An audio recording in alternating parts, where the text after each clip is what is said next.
al juicio, que es lo que pasa. El trapero me dijo que no es de plástico. Bien, que no es costumbre dentro de la casa precisamente por el respeto a lo de las individualidades. Y ahora que has contado cómo funciona pues dentro de vuestra estructura y vuestra ideología y de vuestra práctica, ya acabo de entender por qué traperos no puede hacer de testigo en una cosa. Y en este caso lo entiendo, pero mantengo la queja. Vamos a ver que el caso, claro, es para discutirlo como todas las cosas que solemos tratar los abogados, hasta la saciedad, y al final cabe recurso. O sea que podemos estar hablando mucho rato. Mantengo mi humilde opinión. Para casos de esos, yo creo que se debería ponerse de ese lado de la sociedad de la misma manera que se pone traperos, como tal, enfrente al superdesarrollo malfajado en contra de este asunto. Para casos, no para hacer de fiscal, que era para hacer de testigo. Y entiendo, pero mantengo la caja. Nada más, para que sepáis. Muy rápido. En este último caso, le llamaste a Lucio, yo me conozco, Lucio me dijo, le llamaste a Lucio, y lo estuvimos comentando. Y si es que Lucio también es amigo. No le das nada a Lucio, ¿eh? Ya le diré que te quejas. No, eso ya sabe también. Fijaos, nosotros, dijimos que no, por otras razones que no voy a decir públicas, pero si quieres públicas. Vale. Pero básicamente hay una razón, es decir, nosotros no vamos a imputar a nadie. Es decir, os digo más, es decir, hemos hecho unos esfuerzos enormes. O sea, a nosotros nos importa la transformación de la persona, no nos importa otro tipo de sanciones, etcétera. Sean incluso de algo tan difícil como puede ser la violencia de género, como puede ser los abusos de menores, etcétera. Yo te puedo decir que nosotros tenemos que crear un espacio que permita que incluso esas personas tengan la posibilidad de desarrollar un futuro diferente. Es terrible la estigmatización social. Te puedo decir que en nuestro colectivo ha habido, por no hablar en presente, porque no me gusta hablar de estas historias, pero ha habido personas con condenas largas por abusos a menores, por violencia de género.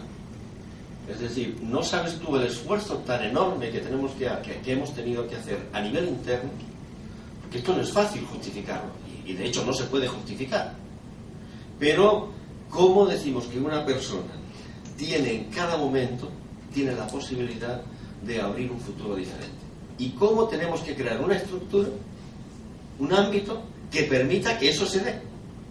Porque es muy fácil, Blanca, tú conoces a algunos compañeros que realmente le hemos tenido que pegar un tirón de orejas enorme. Es decir, es que estuvo en el talego 20 años porque a sus hijos no sé qué. Oye, pero tú eres un hijo de puta. ¿Y tú? Es decir, y es que no podemos permitir que en un momento determinado una persona, es decir, si no creamos estos ámbitos sociales, realmente vale que no sé, porque en definitiva yo sé que son temas muy difíciles, o sea, los hechos en sí obviamente, pero a mí me preocupa más la potencialidad transformadora de cada persona. Es así de sencillo. Es decir, yo me he visto de testigo defendiendo a alguna compañera que ha sido víctima de violencia de género y era mi compañera y tenía que... Pero en ningún momento he volcado ningún tipo de fuerza frente a el acusado. Es decir, eso es una función de los jueces, que son los ministros de justicia, y de los abogados, que allá veáis vosotros con vuestras éticas qué tenéis que hacer.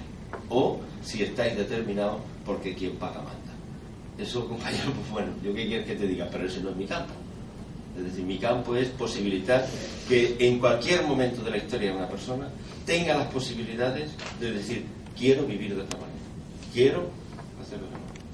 Una y mil veces, o 2000 o 5000. Esa por ahí va un poco. En cuanto a los CAR, ¿por qué quieres que yo te cuente? Si yo no me monté en ningún CAR. A lo mejor si hubiera estado en ese momento me hubiera dado un paseíto, yo qué sé. Pero también es verdad que en esa época os he dicho que el inicio de Traperos estuvo lleno de mezclas, de paternalismo, de beneficencia, también de gente en el tiempo de la dictadura que quería hacer otras cosas, y entonces se sumaba a cualquier cosa que hubiera pública. Pero el hecho en sí es que, el mito es que hay una acción que lucha por una vivienda digna, con formas muy, además, yo no sé, podría decir nombres de la gente que estuvo metida o dirigiendo esas historias, gente muy del régimen además. Es decir, es más, es que hasta los militares nos cedieron intendencia. Es decir, nosotros somos los precursores del Corte Inglés. La vista primera la tuvimos los Traperos de Maús, luego ya la Barcina se encargó de firmar con el Corte Inglés. Es decir, pero fue una época que, bueno, de alguna manera sirvió para hacer una gran difusión de Maús en Pamplona, que realmente fue una movilización colectiva en el año 72, que fue algo, bueno, yo no estaba en ese momento, yo vine en el año 78 después de estudiar cosas muy raras, me cogí 4 libros y me metí en una casa en la Villa Simona, que le puse 4 puertas, 4 ventanas y empecé a compartir la vida con la gente más desarramada. Lo dicho, que no ibais a hacer de fiscales, ¿eh?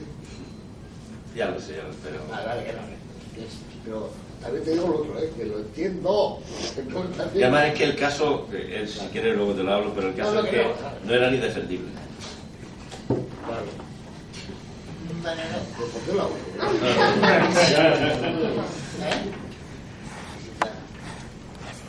Podemos hablar. Bueno, después de esta cuestión doméstica... A ver, yo, cuando en Salaqueta se habló de la necesidad de este día, el día de hablar de inserción laboral, es porque, lo comentábamos antes, nosotros creemos que la inserción laboral es un pilar fundamental, sino el pilar básico de la inserción que nosotros luego vemos que tratamos en pisos, ¿no? En programas de inserción. Si falta la inserción laboral es muy difícil salir para adelante, y si tenemos inserción laboral el camino es mucho más sencillo, ¿no? Pero había una dificultad, o sea, yo por lo menos veo una dificultad, y creo que en la exposición que habéis dado los dos la dificultad es evidente, también lo hablábamos antes, ¿no? Y es que la cárcel, por una ley orgánica, una legislación superior a cualquiera que podamos tener en Navarra, impide ese trabajo dentro de la prisión. Y es que los presos no tienen derechos laborales igual que el resto de los ciudadanos, sino que se llaman sujetos de especial sometimiento con la administración, ¿no? Que es una cosa que no se sabe muy bien lo que es, pero es distinto a un trabajador normal.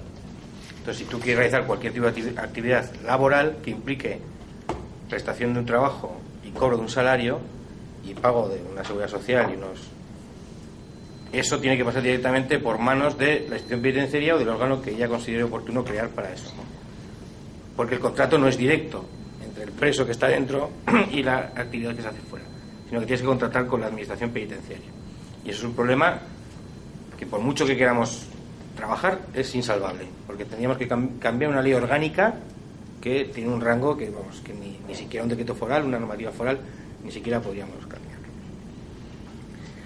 Pues, por eso, a mí, cuando has contado, yo recuerdo que además Traperos me llamó en su momento a mí personalmente para ver esa viabilidad de ese proyecto dentro de prisión y tal, y yo comentaba que es que en cuanto me lo contaban decía, pero si es que no puede ser.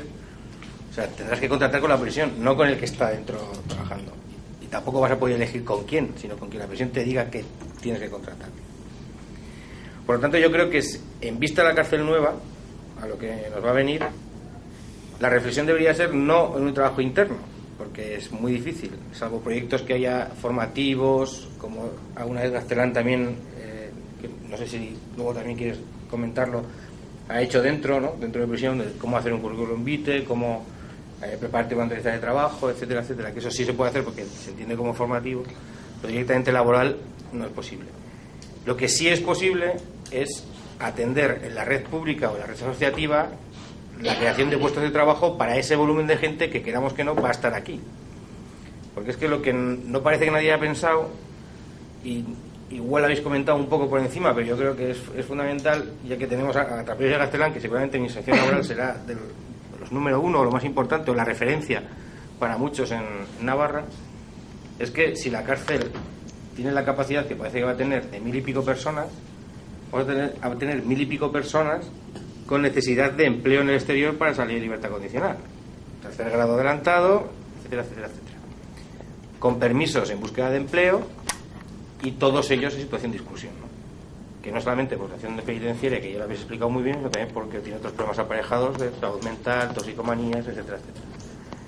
Y si en estos momentos supongo que vuestras redes estarán colapsadas, las propias vuestras, las internas, las individuales vuestras, supongo que tenéis una lista de espera de entrada, como tenemos todos, importante y tal, el planteamiento de qué va a ocurrir si vienen 1200 personas en vez de 300, que son los que más o menos ahora podemos estar trabajando. Y que nadie ha dicho nada. Yo decía, la subvención pública es que te he dicho el 4% o el 10%. Claro, pero el 10% para las 200 personas que estáis. Si se quiere acumular más gente en puestos de trabajo por parte de traperos,